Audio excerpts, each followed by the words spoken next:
What's in a word, you might ask? I would answer letters. What's in a letter? That could be a very long answer. For printers, graphic designers, writers, and calligraphers, letters are very important. They are categorized by typeface. If you are not a letterpress printer, you might know them as fonts. In professional circles, typeface and font are different. Typeface is about the design of the letter form.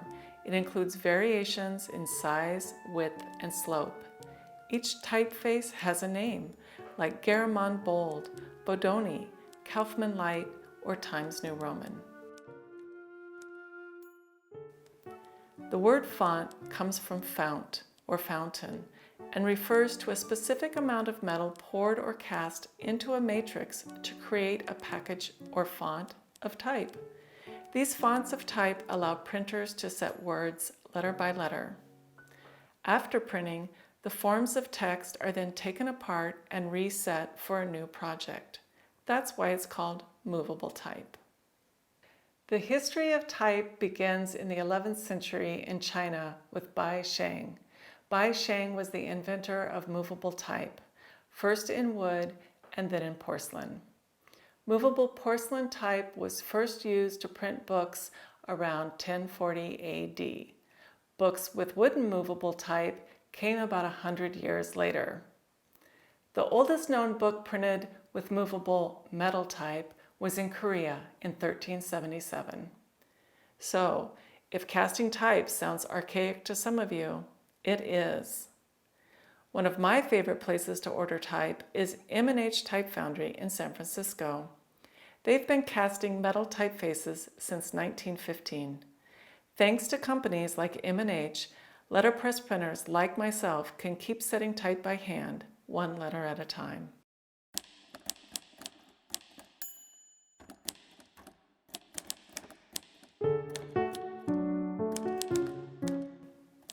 Today's Artist Books Unshelved takes a look at two artists' books created by lovers of type. They are titled You Could End More Gracefully by Ben Blount and As in Queen by Leda Black. Ben Blount is a designer and letterpress printer. He says he loves type, teaching, and putting ink on paper. His work explores questions of race and identity and the stories we tell ourselves about living in America. He's inspired by truth tellers and rabble-rousers. You Could End More Gracefully is a book Blount created as a type specimen book. Type specimen books show each typeface in different sizes, as well as italic, bold, extra bold, condensed, etc., if available. These resources help designers think about which typeface to use for a given purpose and illustrate which typefaces are available from the foundry or from a particular print shop. Blount brings to the type specimen book a sense of humor, originality, and appreciation. In the colophon, he acknowledges the book and paper arts program at Columbia College and his writing instructor there, Audrey Niffenegger. He introduces his book, A Collection of Type Specimens and Thoughts for a Creative Life. It is laid out in a familiar specimen book style. At the top, he's printed what typeface and size he is featuring.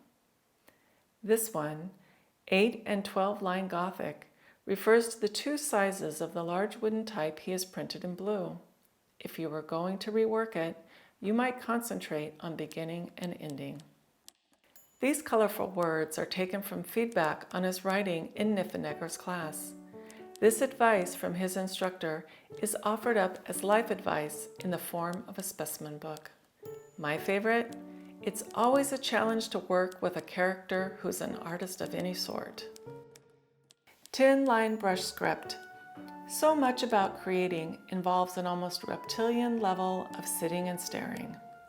And of course, printed in 8-line stymie, thank you for your hard work and originality.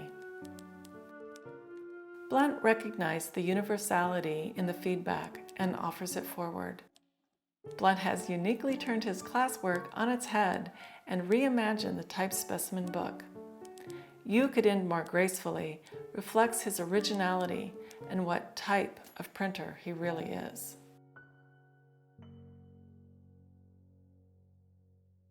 Leda Black is a designer using the visual embodiment of words for artistic and political effect. She's created the Female Power Project, an umbrella name for a series of posters, prints, textiles, buttons, and wearables. All are inspired by strong women. On her way to becoming a creative digital designer of just about everything, Black made artist books. One of them is titled As in Queen. Black calls herself a typophiliac right in the title. As in Queen, the abecedarium of a typophiliac. It is a book that will delight any typophile. As in Queen is more than a specimen book of typefaces. It's an abecedarium, an ABC book that runs through 26 typefaces in alphabetical order. It is also a book of mesostics. A mesostic is a vertical phrase arranged down through a series of horizontal lines of text.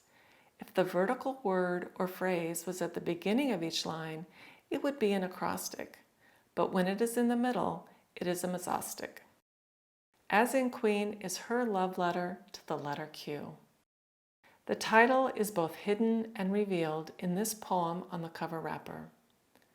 Lay open this book and you will see typophilia undisguised, a quaint affliction illustrated by mesostic, paeans to the queen of letters.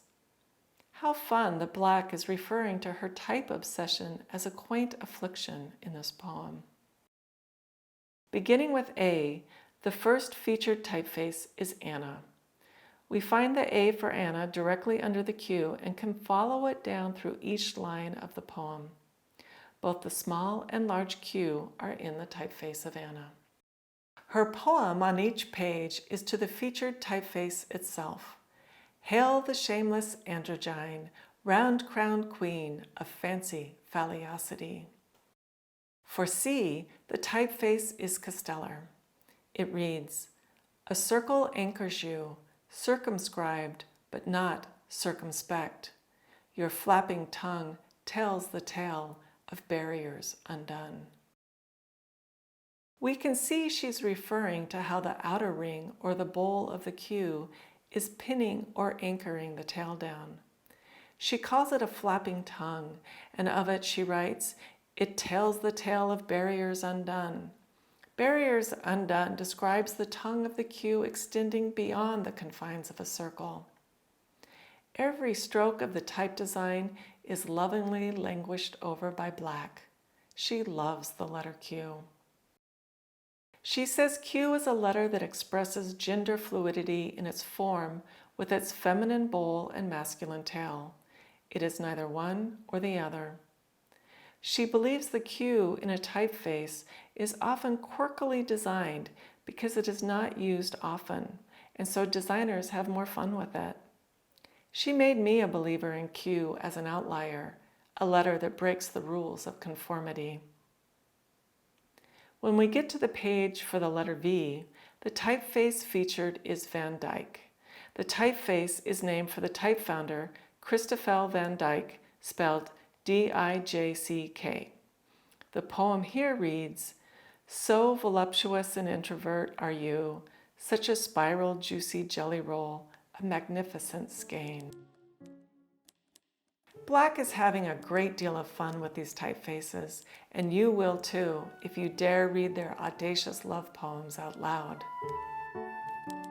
Like many artists pushing the boundaries of graphic design, Ben Blount and Leda Black know how to love both type and words. They use them boldly, making their work fresh, lovingly fierce, and unforgettable.